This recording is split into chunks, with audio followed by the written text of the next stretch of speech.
É isso aí, queridos. Hoje, através desse programa, nós vamos falar do perdão. O título da mensagem é O Perdão dos Pecados. E nós vamos começar lendo o texto da Palavra de Deus em Lucas, capítulo 5, versículo 20, que diz o seguinte: Vendo-lhes a fé, Jesus disse ao paralítico: Homem, estão perdoados os teus pecados. E os escribas e fariseus religiosos arrazoavam, dizendo: Quem é esse que diz blasfêmias? Quem pode perdoar pecados senão Deus? Jesus, porém, conhecendo-lhes os pensamentos, disse-lhes: Que arrazoais em vosso coração? Qual é mais fácil dizer: Estão perdoados os teus pecados? Ou levanta-te e anda? Para que saibais que o Filho do Homem tem sobre a terra autoridade para perdoar pecados, disse ao paralítico: Eu te ordeno, levanta-te, toma o teu leito e vai para casa. E imediatamente se levantou diante deles, tomando o leito em que permanecera deitado, voltou para casa glorificando a Deus. Nós vivemos um tempo maravilhoso no Brasil. Desde setembro de 2006, Deus me deu uma palavra enquanto eu buscava o Senhor em um apartamento em Lisboa, em Portugal, me preparando para um evento que ali fazíamos. Deus me disse: Filho, estou liberando sobre o Brasil uma unção de cura, uma unção de milagres. E hoje é tão comum nós ligarmos a televisão e assistirmos programas, e ali nós vemos pessoas sendo curadas, pessoas sendo libertas. E esta é uma unção que está sobre o Brasil. Não se trata de esse ou aquela pessoa específica, esse ou aquele apóstolo, missionário, esse ou aquele pastor.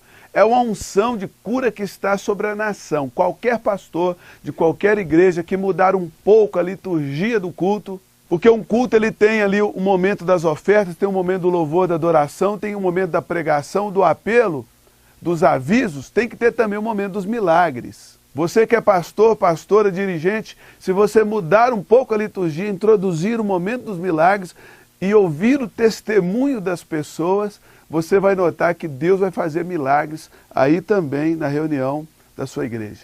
Então é tão comum nós vermos os milagres pela televisão, na igreja, e eu acredito que também será comum nós assistirmos pessoas orando para que os pecados sejam perdoados. Porque o que é mais fácil dizer? Dizer a um paralítico: levante e anda? Dizer a uma pessoa que está com enxaqueca: seja curado? Ou dizer a um pecador: seja perdoado no nome de Jesus? Assim como quem cura é Deus, não é o homem, assim também quem perdoa é Deus, não é o homem. Mas tem que haver um profeta no processo. No processo da cura divina, no processo do milagre e também no processo do perdão dos pecados.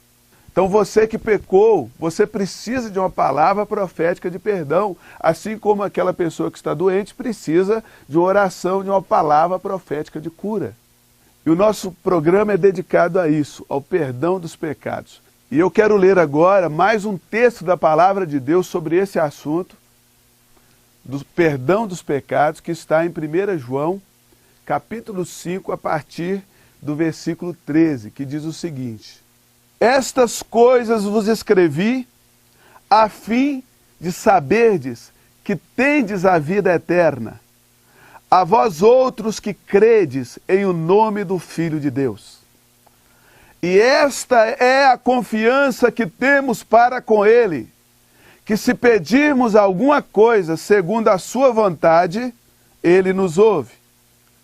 E se sabemos que Ele nos ouve quanto ao que lhe pedimos, estamos certos de que obtemos os pedidos que lhe temos feito.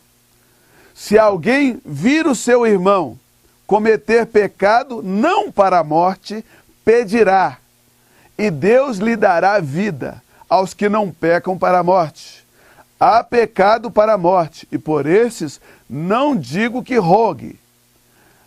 Toda injustiça é pecado, e há pecado não para a morte. Sabemos que todo aquele que é nascido de Deus não vive em pecado. Antes, aquele que nasceu de Deus o guarda, e o maligno não lhe toca. Nós percebemos aqui nesse texto que esta confiança para pedir a Deus é exatamente para pedir a Deus para perdoar um pecador. Esta é a confiança que eu tenho para com Ele, que tudo que eu pedir, segundo a sua vontade, Ele me ouve. E a pergunta é da vontade de Deus perdoar pecados? Aqui nós vemos a Bíblia falando também sobre pecados que são para a morte e pecados que não são para a morte. Na minha opinião, o pecado para a morte são dois. Um é a blasfêmia contra o Espírito Santo.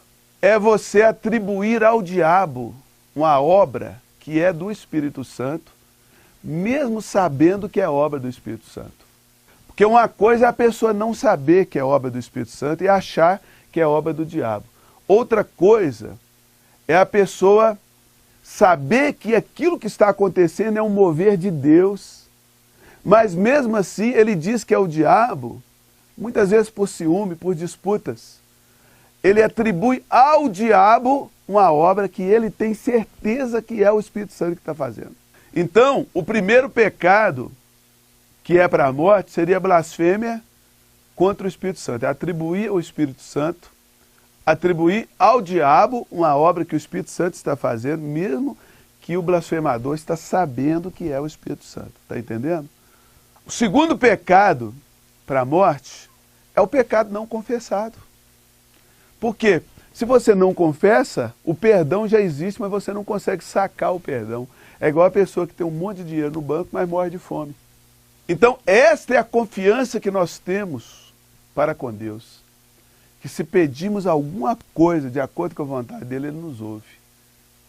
E se você pecou, meu amigo, se você pecou, minha amiga, seja bem-vindo, né? Você é um ser humano. Há perdão para você.